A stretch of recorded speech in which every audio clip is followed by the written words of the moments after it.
మీరు ఒక tourism festival లాగా డిక్లేర్ చేయండి.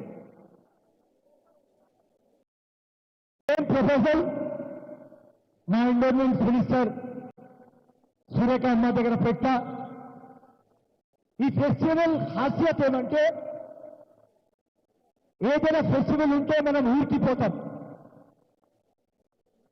సంక్రాంతి కానీ దసరా కానీ ఈ బోనాల పండుగ ప్రతి ఒక్క ఊరు ఇచ్చేసి వేరే స్టేట్ల నుంచి వేరే కంట్రీ దగ్గర నుంచి అందరు ఇక్కడ వస్తారు. కాబట్టి ఇది బ్రాండ్ హైదరాబాద్ ఒక టూరిజం ఫెస్టివల్ కావాలి అని మా గవర్నమెంట్ ముందు, మా మినిస్టర్ ముందు, మా రేవంత్ అన్న ముందు తప్పకుండా పెట్టా.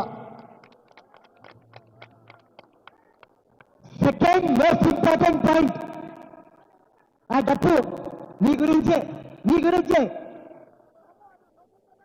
ఈ 40 days అంటే 35-40 days మొత్తం సిటీకి రంగ్ చేసుకొని హంగామా మ్యూజిక్, మా పోత్రాజ్ మొత్తం ఎంటర్టైన్మెంట్,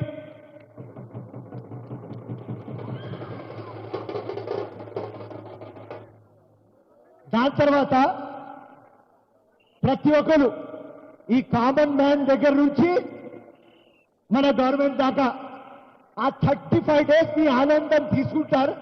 దాని తర్వాత మీ జోలికి ఎవరు రారు.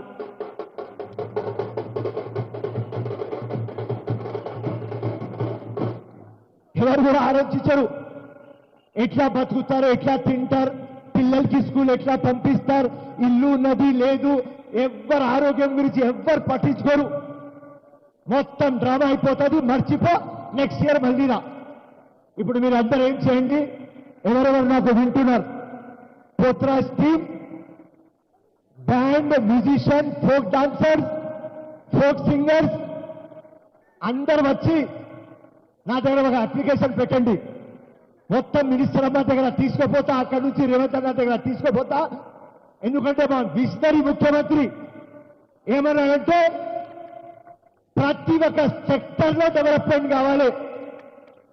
అంటే ఇవాళ వచ్చిన చిన్నప్పటి నుంచి ఇక్కడ వస్తా, అప్పటి నుంచి మీ బతుకు ఇట్లనే, ఇప్పుడు కూడా ఇట్లనే. కానీ రేవంత్ అన్న ఉన్నాడు, కాంగ్రెస్ ఉన్నది, ఏదో చేస్తామని ఇవాళ మాట ఇస్తున్నా.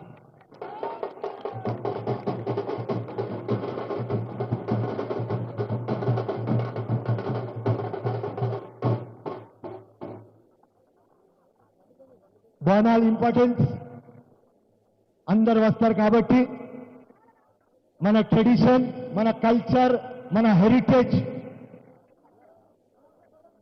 ఇదే బ్యూటీ మన కంట్రీది. ఆగు కదా వచ్చా రే, ఎవరైనా మాట్లాడినారా భయ్ మీకు?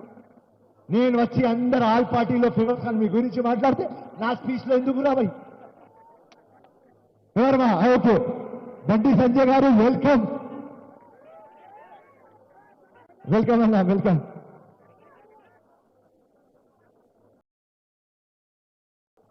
కేంద్ర మంత్రి గారు, కేంద్ర హోంశాఖ